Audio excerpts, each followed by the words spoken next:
गड़ियासीन में बिरोही बिरादरी पारां गुम थी वियल 3 नौजवाननि जी बाज़ियाबी लाइ एहतजाज कयो वियो। आसिफ अली बिरोही, लश्कर खान, गुलाम असगर दाहीं ते चयो त संदनि सौट मोहम्मद अयूब, शाह मोहम्मद ऐं अली हैदर कराची दवा वठण विया हुआ जितां गुम थी विया आहिनि।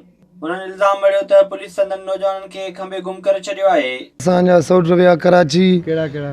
शाह मोहम्मद बिरोही, मोहम्मद अयूब बिरोही ऐं अली जान बिरोही। उन्हनि जी तबीयत शाह मोहम्मद जी ख़राबु हुई, उनखे कामेड़ा इलाज कराईंदो आहे, महीने सिर महीने वेंदो हुयो कराची, इलाज वठंदो हुयो। ऐं तंहिंमां अयूब जो बि मसइलो हुयो, अली जान खे बि मादे जी तकलीफ़ हुई, डायो हॉस्पिटल मां इलाज कराईंदा हुया। 2 ॾींहं अॻु में विया हितां कराची वारे इलाइक़े में कैंट ते रहियल हुया होटल ते, उतां कराची पुलिस हिननि खे 2 ॾींहं अॻु में खणी ग़ाइबु कयो आहे, गुमनाम लिकाए छॾियो अथऊं। असां सभु हुनजा वारिस भाती परेशान आहियूं। बिरोही बिरादरी मुतालबो कयो त संदनि नौजवाननि खे जल्द आज़ाद न कयो वियो त एहतजाज जो दायरो वधायो वेंदो।